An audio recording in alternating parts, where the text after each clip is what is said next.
For our final home, we've made our way to the Arab village of Musmus, close to the occupied West Bank. It's very, very different from the rest of Israel, isn't it, where we've been? We've been told the house we're looking for sits on top of a hill, but around here they seem more like mountains. Oh, this is quite glamorous, isn't it? This is just beautiful. Look at the planting, look at the cypresses. Should we stop here?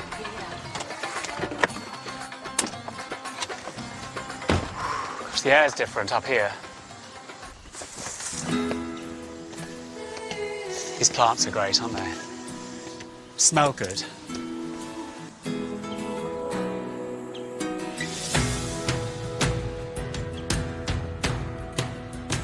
Commanding its hilltop position is this spellbinding property.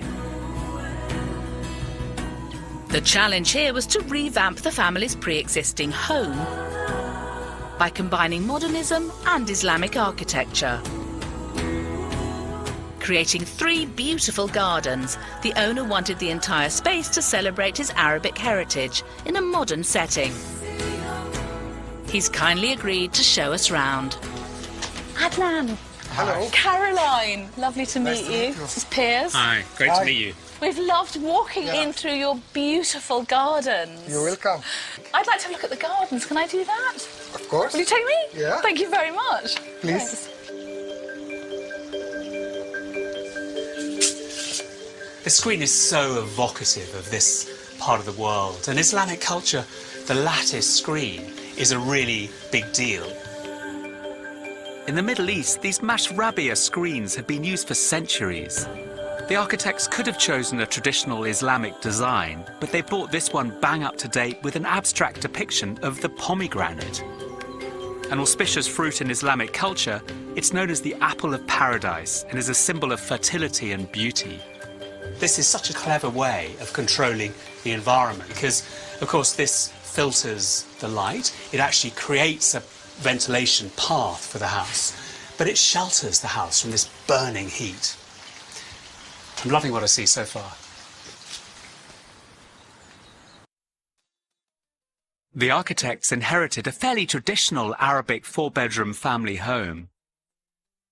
Their brief was to make sense of the buildings that had no real coherence and create a large Arabic entranceway with a sitting area above and to add more living space, a family room in the east wing and a formal dining area in the west wing. A large drawing room was created from 2 small sitting rooms leading onto a new outdoor terrace. 2 new gardens with distinctive atmospheres were created next to the house, with a 3rd large terraced garden making the most of the steep approach.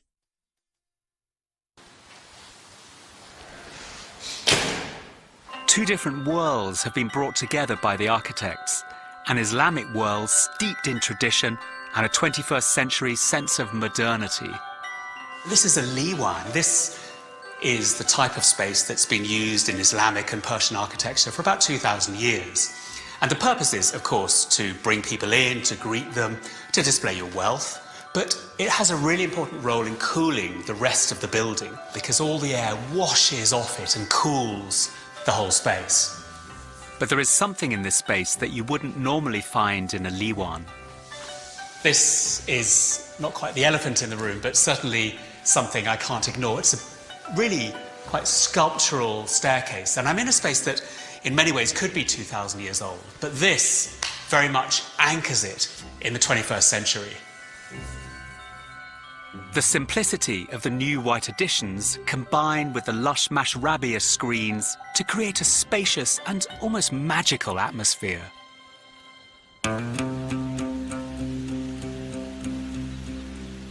Adnan's family have had a home here for longer than anyone can remember. His ancestors once grew olives and grazed sheep on this hillside. He wanted to maintain this family connection with the land by creating beautiful outdoor living spaces. Is this an Arabic garden? Yes.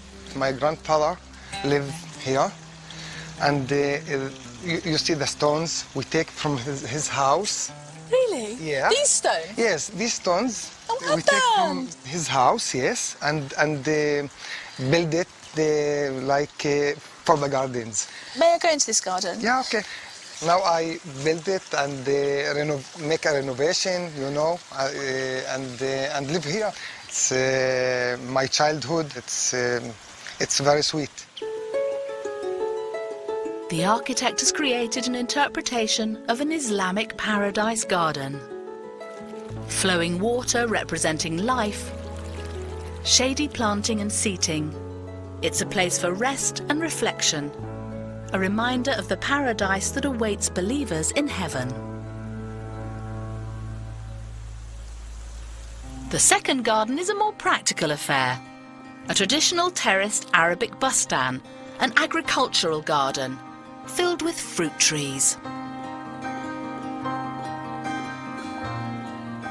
It's absolutely beautiful. Yeah, thank you. And grapefruit. Yeah. Can I pick one? Yeah, I can take Can it. you? Thank you very For you, much. yeah. Got a little more height. You decided to build a modern house, but with, I don't know, old traditional things? Yes, I think to build a modern house, and my friend is architect. I call him and I ask him if he can make a house who is mix the traditional of my culture with the modern life. And he say, good idea.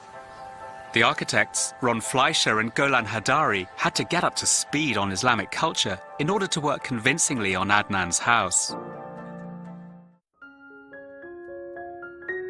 The architects have created a unique and personal living space which works really well for Adnan and his family. From this beautiful liwan to the light, spacious drawing room and those three gardens, there's a real sense of the ancient being woven effortlessly into the contemporary.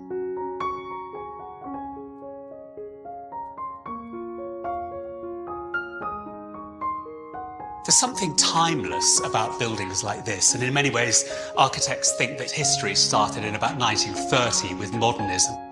But architects working in other cultures don't have that hang-up. They have thousands of years of architectural history they can draw on.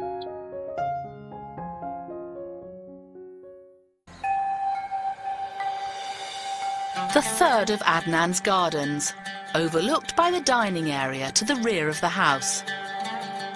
For 6 months of the year, the family spend a lot of time here. It's planted in Mediterranean style, with olives, citrus and figs. But the traditional Arabic influences are never far away.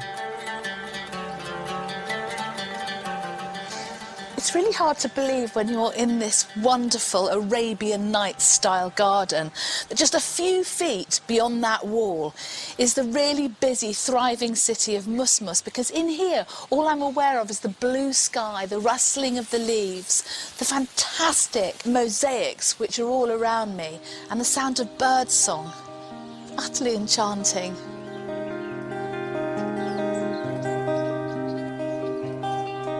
What have you been doing? I've just been adoring being in this magical secret garden. Do you know what that is? That's the biggest grapefruit I've ever seen. No peers. That's a pomelo. Is it?